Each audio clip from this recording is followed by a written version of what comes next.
السلام علیکم ورحمۃ اللہ وبرکاتہ۔ یہ قریش کی دوسری جو محاذ آرائی تھی نبی پاک صلی اللہ علیہ وسلم کی دعوت حق کے خلاف، اس کی بات چل رہی تھی، تو بات یہاں تک پہنچی کہ اللہ رب العزت نے ان کو یہ فرمایا کہ وہ کتاب کس نے اتاری جسے موسیٰ علیہ السلام لے کر آئے تھے، اور جو لوگوں کے لیے نور اور ہدایت تھی۔ اب وہ چونکہ جانتے تھے کہ موسیٰ علیہ السلام بشر ہیں، اس لیے جواب نہیں دے سکے۔ ٹھیک ہے، اللہ نے ان کے رد میں یہ بھی فرمایا کہ ہر قوم نے اپنے پیغمبروں کی پیغمبری کا انکار کرتے ہوئے یہی کہا تھا کہ تم لوگ ہمارے ہی جیسے بشر ہو، اور اس کے جواب میں پیغمبروں نے ان سے کہا تھا کہ ہم لوگ یقیناً تمہارے ہی جیسے بشر ہیں، لیکن اللہ اپنے بندوں میں سے جس پر چاہتا ہے احسان کرتا ہے۔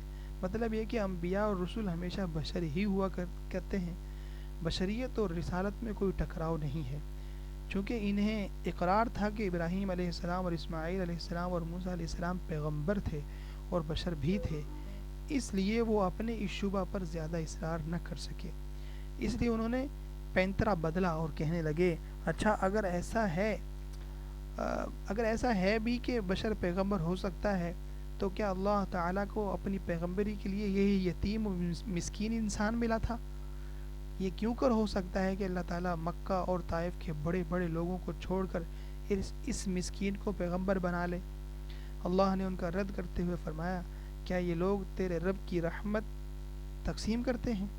مطلب یہ کہ وحی اور رسالت تو اللہ کی رحمت ہے، اور اللہ ہی زیادہ جانتا ہے کہ اسے اپنی پیغمبری کہاں رکھنی چاہیے۔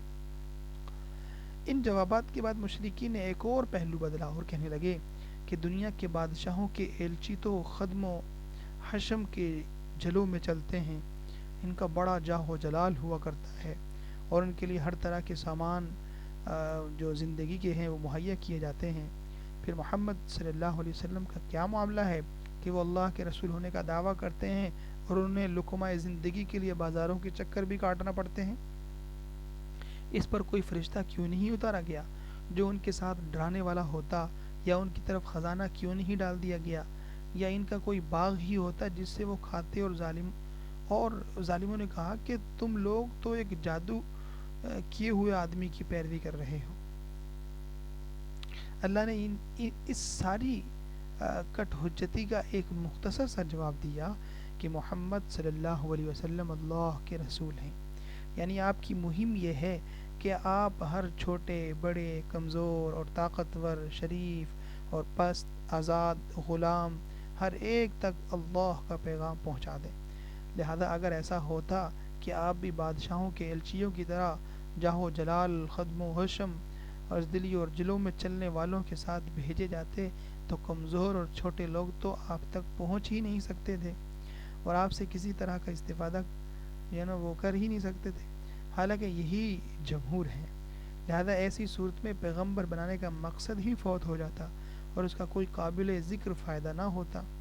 جہاں تک مرنے کے بعد دوبارہ اٹھائے جانے کے معاملے کا تعلق ہے، تو اس کے انکار کے لیے مشرکین کے پاس حیرت و استعجاب اور عقلی استبعاد کے علاوہ کوئی دلیل نہ تھی۔ وہ تعجب سے کہتے تھے، کیا جب ہم مر جائیں گے اور مٹی اور ہڈی ہو جائیں گے تو پھر اٹھائے جائیں گے؟ کیا ہمارے پہلے باپ دادا بھی؟ سورہ صافات۔ پھر خود ہی کہتے تھے یہ دور کی واپسی ہے۔ تعجب سے کہتے کہ کیا ہم تمہیں ایک ایسا آدمی نہ بتلائیں جو خبر دیتا ہے کہ جب تم لوگ بالکل ریزہ ریزہ ہو جاؤ گے تو پھر تمہاری ایک نئی پیدائش ہوگی؟ معلوم نہیں اس نے اللہ پر جھوٹ گھڑا ہے یا اس کو پاگل پن ہے۔ اللہ نے اس کی تردید کے لیے دنیا میں پیش آنے والے حالات پر ان کی نظر ڈلوائی کہ دیکھو، ظالم اپنے ظلم کی جزا پائے، یعنی ظالم اپنے ظلم کی جو سزا ہے وہ پائے بغیر دنیا سے گزر جاتا ہے، اور مظلوم بھی ظالم سے اپنا حق وصول کیے بغیر موت سے دوچار ہو جاتا ہے۔ محسن اور صالح اپنے احسان اور صلاح کا بدلہ پائے بغیر فوت ہو جاتا ہے، اور فاجر اور بدکار اپنی بدعملی کی سزا پائے بغیر مر جاتا ہے۔ اب اگر انسان کو مرنے کے بعد دوبارہ نہ اٹھایا جائے اور اس کے عمل کا بدلہ نہ دیا جائے تو دونوں فریق برابر ہو جائیں گے، بلکہ ظالم اور فاجر مظلوم اور نیکوکار سے زیادہ ہی خوش قسمت ہوں گے، اور یہ بات قطعاً غیر معقول ہے اور اللہ کے بارے میں سوچا بھی نہیں جا سکتا کہ وہ اپنی مخلوق کے نظام کی بنیاد ایسے فساد پر رکھے گا۔ اللہ فرماتا ہے کیا ہم تابع داروں کو مجرموں جیسا ٹھہرائیں گے؟ تمہیں کیا ہو گیا ہے؟ تم کیسے فیصلے کر رہے ہو؟ کیا ہم ایمان لانے والے اور عمل صالح کرنے والوں کو زمین کے اندر فساد برپا کرنے والوں جیسا بنائیں گے، یا کیا ہم پرہیزگاروں کو فاجروں جیسا ٹھہرائیں گے؟ ایک اور جگہ، کیا برائیاں کرنے والے سمجھتے ہیں کہ ہم انہیں ایمان لانے والے اور عمل صالح کرنے والوں جیسا بنائیں گے کہ ان دونوں گروہوں کی زندگی اور موت یکساں ہو؟ برا فیصلہ ہے جو یہ کرتے ہیں۔ ایک اور جگہ فرمایا جہاں تک ان کے عقل استبعاد کا تعلق ہے تو اللہ نے اس کا رد کرتے ہوئے فرمایا کیا تم پیدائش میں زیادہ سخت ہو یا آسمان؟ کیا انہیں یہ نظر نہیں آتا کہ جس اللہ نے آسمان اور زمین کو پیدا کیا اور ان کو پیدا کرنے سے نہیں تھکا، وہ اس پر بھی قادر ہے کہ مردوں کو زندہ کر دے؟ کیوں نہیں، یقیناً وہ ہر چیز پر مکمل قدرت رکھتا ہے۔ تم پہلی پیدائش تو جانتے ہی ہو، پھر حقیقت کیوں نہیں مانتے؟ اللہ تعالیٰ نے وہ بات بھی بتلائی جو عقلاً اور عرفاً دونوں طرح معروف ہے۔ کسی چیز کو دوبارہ کرنا پہلی بار سے زیادہ آسان ہوتا ہے۔ فرمایا جیسے ہم نے پہلی بار پیدائش کی ابتدا کی تھی اسی طرح پلٹا بھی لیں گے۔ کیا پہلی بار پیدا کرنے سے ہم تھک گئے ہیں؟ یوں اللہ تعالیٰ نے ان کے ایک ایک شبہ کا نہایت اطمینان اور تسلی بخش جواب دیا جس سے ہر سوجھ بوجھ والا آدمی مطمئن ہو سکتا ہے۔ لیکن کفار مکہ ہنگامہ پسند تھے، ان میں استکبار تھا، وہ زمین کے اوپر بڑا بن کے رہنا چاہتے تھے، مخلوق پر اپنی رائے لاگو کرنا چاہتے تھے، اس لیے اپنی سرکشی میں بھٹکتے رہے اور نوبت یہاں تک پہنچی۔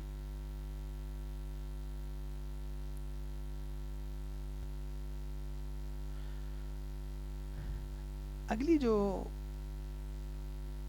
قسط ہے، قسط نمبر 39، اس کو اس کے ساتھ ہی دیکھ لیتے ہیں جی۔ مقابلے کی تدبیریں، کہ قریش کیسے کیسے مقابلے کی تدبیریں نبی پاک صلی اللہ علیہ وسلم کے خلاف کیا کرتے تھے۔ فرمایا کہ مشرکین اپنے مذکورہ شبہات کو پھیلانے کے علاوہ ہر ممکن طریقے سے لوگوں کو قرآن کی سماعت سے دور رکھنے کی کوشش بھی کرتے، چنانچہ وہ لوگوں کو ایسی جگہوں سے بھگاتے اور جب دیکھتے کہ نبی کریم صلی اللہ علیہ وسلم دعوت و تبلیغ کے لیے اٹھنا چاہتے ہیں یا نماز میں قرآن کی تلاوت فرما رہے ہیں تو شور کرتے اور تالیاں اور سیٹیاں بجاتے۔ اس صورتحال کا نتیجہ یہ تھا کہ نبی کریم صلی اللہ علیہ وسلم کو ان کے مجمع اور محفلوں کے اندر پہلی بار قرآن تلاوت کرنے کا موقع 5ویں سن نبوت کے اخیر میں مل سکا، وہ بھی اس طرح کہ آپ صلی اللہ علیہ وسلم نے اچانک کھڑے ہو کر قرآن کی تلاوت شروع کر دی اور پہلے سے کسی کو اس کا اندازہ نہ ہو سکا۔ نضر بن حارث قریش کے شیطانوں میں سے ایک شیطان تھا۔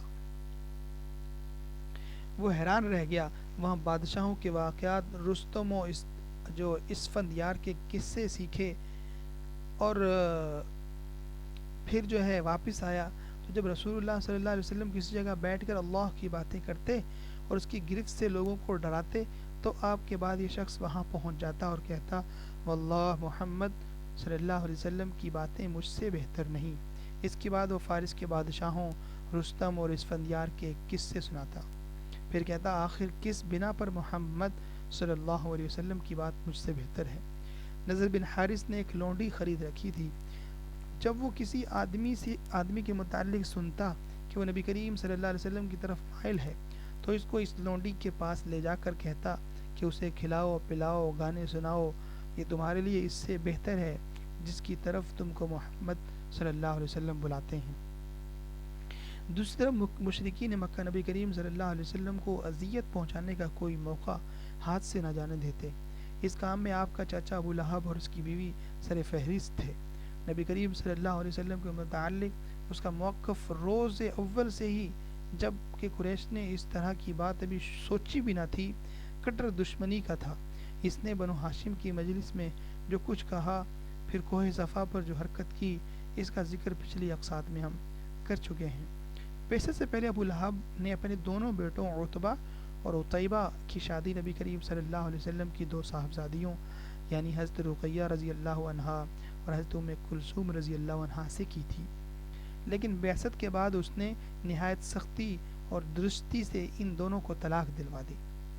اسی طرح جب نبی کریم صلی اللہ علیہ وسلم کے دوسرے صاحبزادے حضرت عبداللہ رضی اللہ عنہ کا انتقال ہوا تو ابو لہب کو اس قدر خوشی ہوئی کہ وہ دوڑتا ہوا اپنے رفقا کے پاس پہنچا اور انہیں یہ خوشخبری سنائی کہ محمد صلی اللہ علیہ وسلم ابتر یعنی نسل بریدہ ہو گئے ہیں، نعوذ باللہ۔ ہم ذکر کر چکے ہیں کہ ایام حج میں ابو لہب نے نبی کریم صلی اللہ علیہ وسلم کی تکذیب کے لیے بازاروں، اجتماعات، ہر جگہ پہ آپ کے پیچھے پیچھے لگا رہتا تھا۔ یہ شخص صرف تکذیب ہی پر بس نہیں کرتا تھا بلکہ پتھر بھی مارتا رہتا تھا، جس سے آپ صلی اللہ علیہ وسلم کی ایڑیاں خون آلود ہو جاتی تھی۔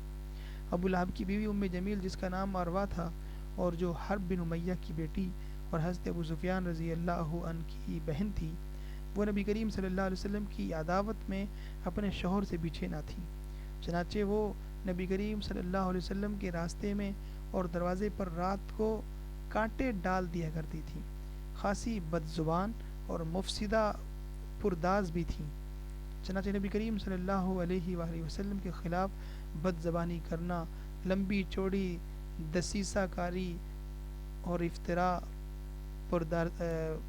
پردازی سے کام لینا، فتنے کی آگ بھڑکانا، خوفناک جنگ بپا رکھنا اس کا شیوا تھا۔ اس لیے قرآن میں اس کو وَامْرَأَتُهُ حَمَّالَةَ الْحَطَبِ لکڑی ڈھونے والی کا لقب عطا کیا۔ جب اسے معلوم ہوا کہ اس کی اور اس کے شوہر کی مذمت میں قرآن نازل ہوا ہے تو وہ رسول اللہ صلی اللہ علیہ وسلم کو تلاش کرتی ہوئی آئی، اور آپ صلی اللہ علیہ وسلم خانہ کعبہ کے پاس مسجد حرام میں تشریف فرما تھے۔ حضرت ابوبکر صدیق رضی اللہ عنہ بھی ہمراہ تھے۔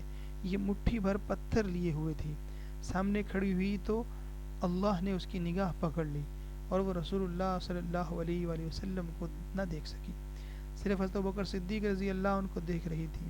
اس نے سامنے پہنچتے ہی سوال کیا، ابوبکر تمہارا ساتھی کہاں ہے؟ مجھے معلوم ہوا ہے کہ وہ میری ہجو کرتا ہے، واللہ اگر میں اسے پا گئی تو اس کے منہ پر یہ پتھر دے ماروں گی۔ دیکھو اللہ کی قسم میں بھی شاعرہ ہوں۔ پھر اس نے یہ شعر سنایا، ہم نے مذمم کی نافرمانی کی، اس کے امر کو تسلیم نہ کیا اور اس کے دین کو نفرت و حقارت سے چھوڑ دیا۔ مشرکین جل کر نبی کریم صلی اللہ علیہ وسلم کو محمد کے بجائے مذمم کہتے تھے، جس کا معنی محمد کے معنی کے برعکس ہے۔ محمد وہ شخص ہے جس کی تعریف کی جائے اور مذمم وہ شخص ہے جس کی مذمت اور برائی کی جائے۔ اس کے بعد واپس چلی گئی۔